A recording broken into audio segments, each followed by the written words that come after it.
Volvemos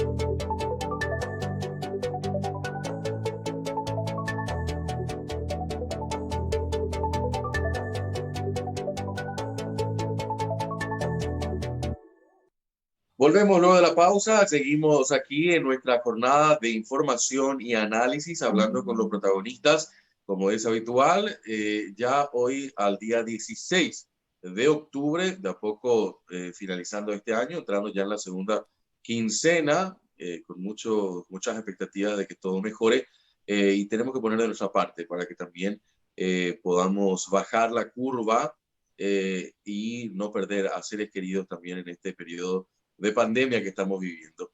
Vamos a la presentación de nuestro bloque y luego saludamos a nuestro invitado.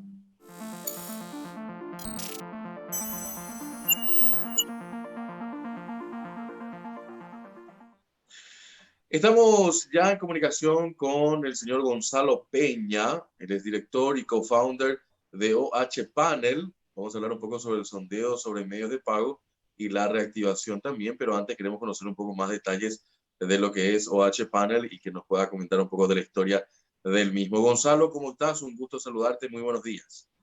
¿Qué tal? Buenos días, Juan Pablo. Encantado de comunicarme con ustedes. Muchas gracias por la invitación.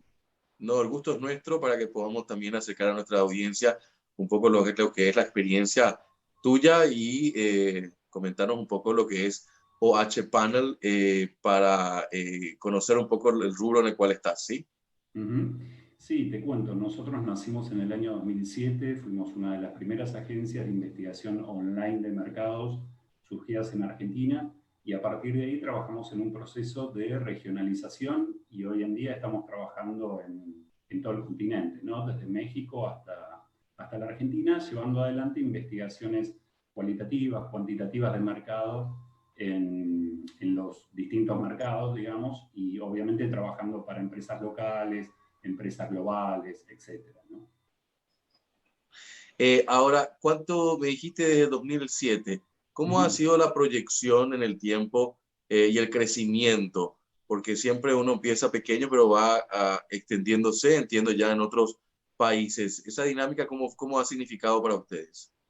Tal cual, nosotros empezamos trabajando en Argentina, luego, digamos, avanzamos sobre el mercado de Brasil, México, Colombia, y ahí sí, digamos, en una segunda etapa ya avanzamos sobre Uruguay, Paraguay, Chile, Ecuador, y trabajando a través de partners en América Central, ¿no? Que es una región, digamos, particular con demandas muy, muy puntuales en ese sentido. Y te imaginarás también que desde el año 2007 hasta la actualidad ha cambiado muchísimo, ¿no? Cuando empezamos, recién estaban apareciendo las redes sociales, ¿no? Como ejemplo. O sea que todo el mundo de lo digital, tal como lo conocemos, se ha transformado y se sigue transformando, ¿no? De un modo muy vertiginoso, digamos. Sí, es cierto, y más todavía en este año, ¿no? Uh-huh. ¿Cómo han vivido ustedes la experiencia del 2020 con la pandemia? Bueno, este año es excepcional, ¿no? A nosotros, la verdad que como investigadores nos pasa algo muy paradójico, que es, por un lado, es una situación inédita, es una situación que también nos hace preguntarnos hasta dónde podemos investigar, ¿no? En este contexto. Pero también la paradoja está en que para todo investigador esta situación, por lo excepcional que tiene, es una situación muy interesante para investigar, ¿no? Dios quiera que sea la primera y la última vez que estemos así, digamos, con una pandemia y con una cuarentena, con actividades restringidas, ¿no? Y en nuestros hogares. Entonces ahí, como te comento, digamos, se da esa paradoja, ¿no? Es muy difícil, digamos, adecuarse a este mundo de pandemia, pero al mismo tiempo, para el investigador es una situación muy interesante para analizar, ¿no? Sí, porque genera demasiados elementos, creo yo, ¿no? Desde todo punto de vista, y ustedes han tenido mucho insumo para poder trabajar sobre eso, ¿no, Gonzalo? Claro, nosotros, digamos, al trabajar básicamente con encuestas online, de algún modo se facilitó la tarea, ¿no?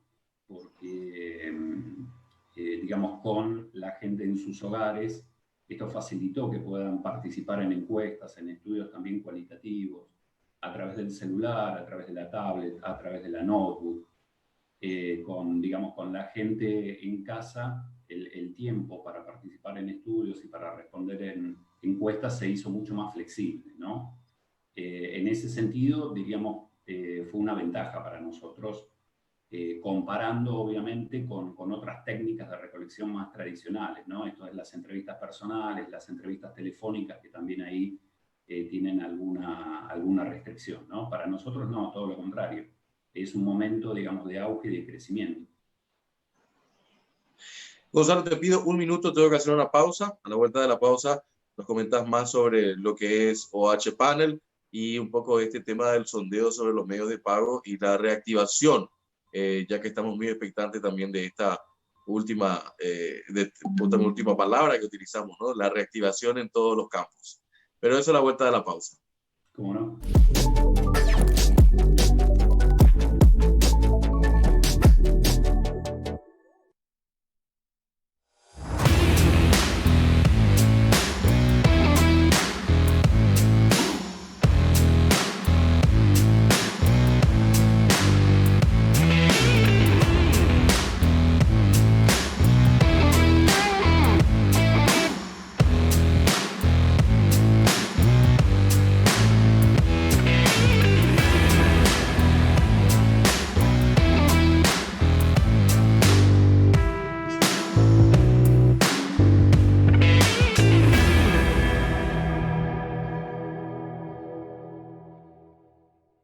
Abrí tu cuenta digital en Interfisa Banco desde donde estés, sin necesidad de ir hasta una sucursal, con facilidad y seguridad. Descarga la app y disfruta ser un cliente digital, realizando todas tus operaciones y pagos en líneas.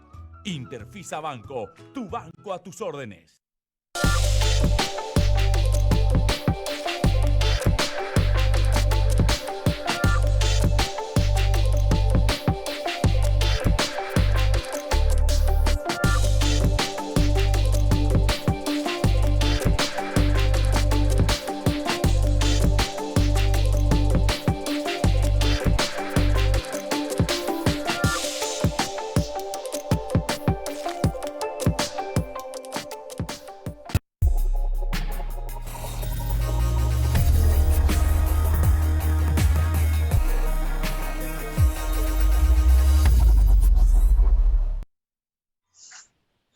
Estamos de vuelta ya con nuestro invitado, muy interesante realmente la charla, justamente con Gonzalo.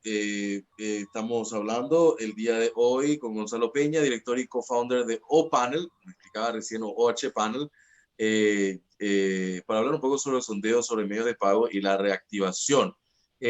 Justamente estoy viendo acá, somos una empresa especializada en investigación de mercado online con plataformas, paneles en toda Latinoamérica y una fanpage con más de 270,000 fans desde el 2006. Fuimos pioneros en Argentina en esta tecnología, ganando la confianza de grandes empresas nacionales e internacionales. Cuando hablamos de estas grandes empresas, ¿hablamos de qué, Gonzalo? ¿Qué empresas?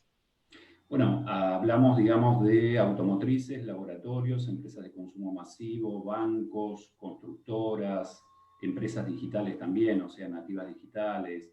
Digamos, ahí si nosotros tomamos, por ejemplo, el consumo masivo, en lo que son, por ejemplo, lácteos, galletitas, bebidas, trabajamos en general para las principales compañías globales, ¿no? ¿Y en Paraguay cómo estamos? Bueno, en Paraguay nosotros, como te contaba anteriormente, empezamos a trabajar digamos, en una segunda fase, en un segundo momento, y fuimos creciendo de a poco. La verdad que hoy estamos teniendo una demanda más que nada, por ejemplo, de testeo de conceptos inmobiliarios, ¿no? De emprendimientos inmobiliarios para inversores extranjeros. O sea, hoy una demanda creciente es, por ejemplo, la realización de construcciones, ¿no? De edificios o de nuevos negocios, pero vinculado con el inmobiliario en Paraguay y la evaluación de ese emprendimiento entre inversores regionales, o sea, inversores argentinos, chilenos, uruguayos, brasileños también del sur de Brasil. Esa es un poco la demanda que hoy estamos teniendo. La verdad que la demanda en cada mercado va cambiando, ¿no? De acuerdo a la coyuntura propia de cada país. Entonces, digamos, en algún momento, algunos países hay demandas de empresas de consumo masivo, en otros mucha demanda de bancos y de financieras, en otros también de empresas digitales y de automotrices también en otros mercados, ¿no? Como el mercado mexicano, el mercado brasilero, ¿no? Ahora, Gonzalo, vivimos en tiempos donde la información es poder. Creo que nunca antes en la historia justamente se ha dado esta situación en particular cuando se planteaba esta máxima de información es poder. Antes uno miraba como que no era tan así, pero vivimos ahora con la necesidad de metadatos, de big data, de todo lo que eso implica. ¿Cómo le está yendo con eso? Bueno, la verdad que nos está yendo bien. Como te contaba anteriormente, para nosotros esta es una experiencia de transformación permanente, ¿no? O sea, todo lo que aprendemos hoy, mañana se vuelve obsoleto y aprendemos nuevas cosas, ¿no? Te cuento una muy pequeña anécdota. Nosotros, por ejemplo, al trabajar con nuestros paneles, hacemos sorteos entre las personas que completan la encuesta, ¿no? Y hay un programa de millaje también. Cuando empezamos, recuerdo que uno de los premios más atractivos eran los MP3. ¿Te acuerdan de los MP3?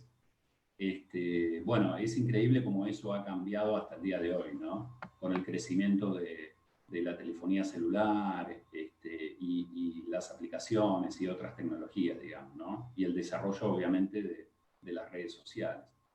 Coincido plenamente. Hoy la información es, digamos, uno de los activos más importantes que tiene toda organización. Y en ese sentido, hay un desafío muy importante en todo lo vinculado con la Big Data, con Data Science y con inteligencia artificial, ¿no? Que creo que va a ser el gran debate de los próximos años. No, y la pregunta en realidad obedece a lo que ustedes trabajan, ¿no? Tienen una plataforma de gestión online propia, me imagino que trabajan muchísimo con el tema de lo que es el research y el juntar datos. Ese es un poco el elemento con el que ustedes trabajan todos los días. ¿Es realmente una cuestión que las empresas se están dando cuenta que necesitan o todavía sigue siendo una cuestión todavía medio lejana al momento de adquirir un servicio como este? Sí, yo creo que ahí es importante poder hacer una diferenciación, digamos, de las categorías y de los mercados. En América Latina, donde tenemos muchas empresas globales, que muchas veces los centros de investigación y desarrollo se encuentran en las casas matrices, ¿no? En Europa, en Asia o en Estados Unidos. En América Latina nos llega de algún modo el modelo de análisis que viene de los países centrales. Es decir, muchas veces, por ejemplo, el modelo de Big Data que aplica una compañía global en mercados latinoamericanos es un modelo diseñado en Europa, por ejemplo. Entonces, en esas circunstancias lo que uno puede llegar a innovar es como bastante acotado, ¿no? Porque el modelo ya viene definido desde afuera. La verdad que sí, nosotros, digamos, trabajamos mucho con análisis de Big Data para poder entender comportamientos del consumidor y también del ciudadano. Ahí también hay una cuestión muy interesante, que es el crecimiento del data science, digamos, lo que hace es predecir, ¿no? Digamos, primero analizar comportamientos y después predecir comportamientos a futuro a partir del análisis de data, a partir de lo que uno hizo previamente, ¿no? Esto lo podemos ver claramente en Internet, ¿vieron? Cuando ingresamos a YouTube, ¿no? O ingresamos a Google, hacemos una búsqueda de, no sé, de neumáticos y nos empiezan a aparecer avisos sobre neumáticos, ¿no? Media hora después. Ahora, nosotros también le damos mucho peso a lo que es la investigación basada en encuestas, que ahí la diferencia está en que obviamente en la encuesta recolectamos la opinión de la gente, ¿no? Lo que opina, las expectativas, las emociones, los sentimientos que tiene en un determinado momento. Eso me parece, digamos, una segmentación muy importante porque para nosotros obviamente es muy relevante escuchar de primera mano la voz del consumidor, ¿no? Esto es no solo predecir el comportamiento, sino escucharlo a él con sus demandas, con sus opiniones, con sus expectativas. Y antes de ir a la pausa, porque quiero también conocer un poco tu experiencia al respecto. Anteriormente no importaba mucho lo que quería el cliente o el consumidor. El dueño de una empresa decía, este es el producto, si quiere lo toma, si no se va a otro lugar, ¿no? Eso cambió definitivamente ya, ¿no? Eso cambió completamente. Hoy estamos, digamos, en la etapa de las empresas consumer-centric, ¿no? Es decir, toda la organización se organiza poniendo al consumidor en el centro de la atención. Con esto vamos a la pausa. A la vuelta hablemos un poco ya del futuro, ¿no? Y cómo están ustedes proyectando lo que resta del año y un poco las expectativas para el año 2021, en lo que es este rubro en el cual ustedes están en esta empresa O-Panel, que me parece interesante que nos pueda comentar un poco la proyección para Paraguay en particular también, Gonzalo. Muy bien, muchas gracias.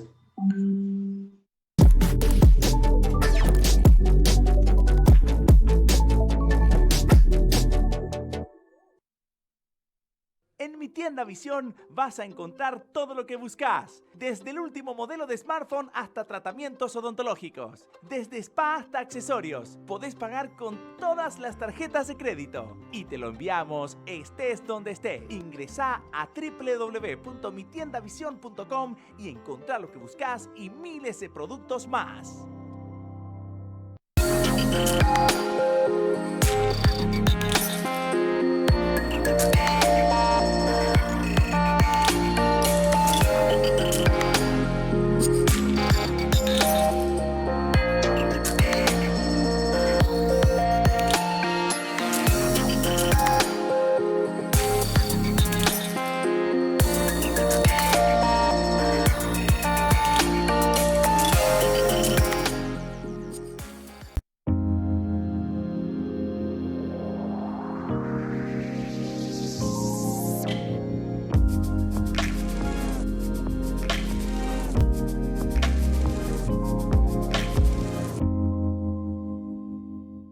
Hablando con nuestro invitado, muy interesante realmente la nota. Él es el director y co-founder de O-Panel, que es una empresa que trabaja justamente en la asesoría en research, provee datos.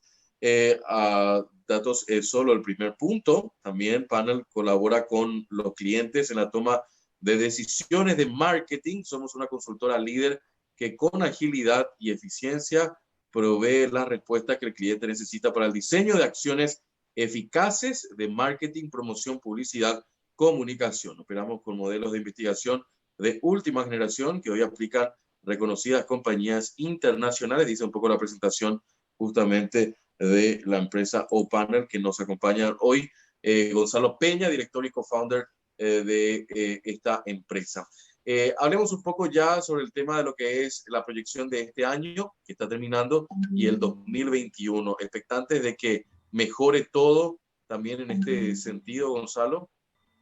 Sí, indudablemente que la esperanza está puesta en una recuperación después del inédito impacto de la pandemia, ¿no? Que supera de alguna manera el impacto de la crisis del año 30, ¿no? Que todos recordamos del siglo pasado la crisis más importante del sistema capitalista. La verdad es que obviamente que la recuperación va a ser diferente en América Latina. Argentina es uno de los países en ese sentido más castigados, ¿no? Y habrá otros países entre los cuales seguramente se encuentra Paraguay, se encuentra Uruguay, que tendrán una recuperación un poco más en B corta, ¿no? O sea, un poco más acelerada. En comparación, ¿no? O sea, el impacto, como digo, el impacto es durísimo y la recuperación va a llevar tiempo, ¿no? Gonzalo, también esta cuestión de lo que significa la migración hacia lo digital. ¿Va a ser el camino? ¿Vamos directamente o cree que va a ir todavía en un proceso híbrido para países como los nuestros? Ya que Europa y Estados Unidos y Asia están muy a la avanzada en lo que es este tema. ¿América Latina cómo está a tu criterio? Sí, a ver, América Latina tenemos un problema de base que es la economía informal histórica, ¿no? Es decir, una porción de la población está en una economía informal desde hace mucho tiempo, muchas décadas, y es muy importante ese segmento. Entonces, para poder digitalizar o para que avancen los medios digitales en ese segmento de la economía, se necesita más tiempo. Ahí es donde quizá mecanismos más tradicionales, mecanismos más informales todavía tienen, digamos, una posibilidad de uso y de crecimiento más importante, ¿no? Para los próximos años. Esto que quiero en definitiva decir lo siguiente. Indudablemente que en las economías más desarrolladas el proceso de digitalización de toda la vida, porque ya estamos hablando de Internet de las cosas, ¿no? O sea, de poder conectar hasta el electrodoméstico más sencillo, ¿no? Conectarlo a Internet.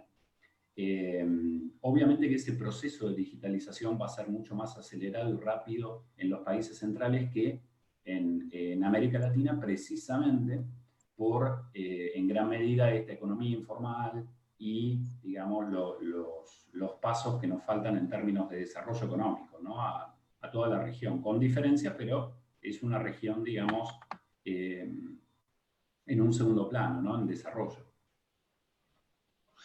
Me está preguntando también el equipo de prensa que está viendo esta entrevista, Gonzalo, dos preguntas puntuales. En materia de reactivación, usos preferidos de medios de pago, ¿cuáles serían? Bueno, ahí nosotros efectuamos un estudio regional en donde analizamos precisamente el impacto de los medios de pago sobre la reactivación post-pandemia. Y lo que nos encontramos es que el efectivo y los medios electrónicos son, digamos, junto con la tarjeta de débito, los tres medios con mayor crecimiento. Esto es, la gente ve o sigue, digamos, valorizando el efectivo junto con los medios electrónicos como los dos tipos de medios que más van a ayudar para la reactivación económica post-pandemia. Ahora, justamente en ese punto, todavía la gente sigue utilizando mucho efectivo. Sí, totalmente. Totalmente, y no solamente es el uso del efectivo, yo te diría que vamos hacia una canasta híbrida, ¿no? O sea, si la pregunta es, ¿la gente utiliza y va a utilizar más medios electrónicos? Sí, sin lugar a dudas. Ahora, eso se va a dar en simultáneo con el uso del efectivo. ¿Y el uso del efectivo dónde se va a anclar? Y se va a anclar en pequeñas compras, en convenience, ¿no? O sea, en pequeños locales, la compra hogareña, digamos, del día, en recarga de celulares, en recarga de tarjeta de transportes, o sea, en pequeñas transacciones. Digamos, seguramente para las transacciones de mayor importe y para todo lo que es home banking, continúan desarrollándose los medios electrónicos. Pero vamos hacia una canasta, no vamos hacia la extinción del efectivo, ¿no? Ahí tú recordarás una anécdota de principios de este siglo, que era cuando empiezan a aparecer los portales y los medios de comunicación digital, que era la discusión del fin del diario impreso, ¿recuerdas? Digamos, se iban a acabar los libros impresos y el diario impreso. Bueno, indudablemente que se redujo el poder, digamos, del impreso, pero hoy sigue existiendo, ¿no? Y algo parecido va a pasar con el efectivo. Ahora, ¿crees que lleguemos a algún momento a dejar completamente el efectivo o eso estamos hablando allá por el 2050, 2060 para nuestro continente? ¿Cómo ves un poco de esa proyección? Bueno, esa es una de las cuestiones también que trabajamos en esta investigación que te contaba. Le preguntamos a la gente y también incluimos comerciantes, ¿no? En esta muestra del estudio. Y en los dos públicos la respuesta fue muy contundente. Hoy no nos encontramos preparados para abandonar el efectivo. Es decir, una cuestión es pensarlo, ¿no? Verlo en alguna película, decir, bueno, seguramente viviremos con el celular y se acabó la billetera y los billetes. Pero la verdad es que en la práctica todavía no estamos preparados para esa situación. En términos de tiempo, tú mencionabas el 2050, nosotros preguntamos a la gente si estaba preparada para dejar el efectivo en los próximos 5 o 10 años, y la respuesta es contundente, ¿no? La respuesta es no. Todavía no me imagino vivir sin efectivo. Sí, la discusión, como mencionábamos antes, es un poco ¿para qué el efectivo, ¿no? Y ahí hay un reacomodamiento de las actividades. Entonces, muy probablemente, si en algún momento, ¿no?, uno compró, no sé, bienes importantes, por ejemplo, celulares, coches, motos, en efectivo, bueno, esa práctica probablemente se deje de hacer y pasa a medios electrónicos. Pero después el efectivo es una compañía permanente de la gente y la gente no lo quiere abandonar por ahora, ¿no? Claro, me parece interesante realmente este aporte que nos das y un poco seguir analizando este tema en particular. Gonzalo, muchísimas gracias por tu tiempo con nosotros. Muchos éxitos y que tengan un excelente fin de año. Muchísimas gracias, Juan Pablo, por la invitación. La verdad que ha sido una charla muy interesante, a disposición para lo que necesiten y también muy buen año. Esperemos que el próximo año sea, digamos, el año de la pospandemia, ¿no? Y estemos todos mejor. Muchas gracias. Esperemos que así sea. Gonzalo Peña, director y co-founder de OPanel. Los encuentran en la web. Justamente estuve mirando esto como opanel.com o como expresión, ¿no? O hpanel.com y ahí van a encontrar todos los detalles de lo que estábamos hablando con Gonzalo también en la mañana de hoy sobre el sondeo, sobre medios de pago y la reactivación. Nosotros cerramos así este encuentro de este viernes a las 10. Nos volvemos a encontrar en el foro empresarial. Quédese con nosotros, ya se llegan los demás compañeros con las informaciones y todas ellas las encuentran en nuestras plataformas digitales. Para despedirnos, como siempre, nuestros mejores deseos de que tengan una excelente jornada y, por supuesto, muy buenos días.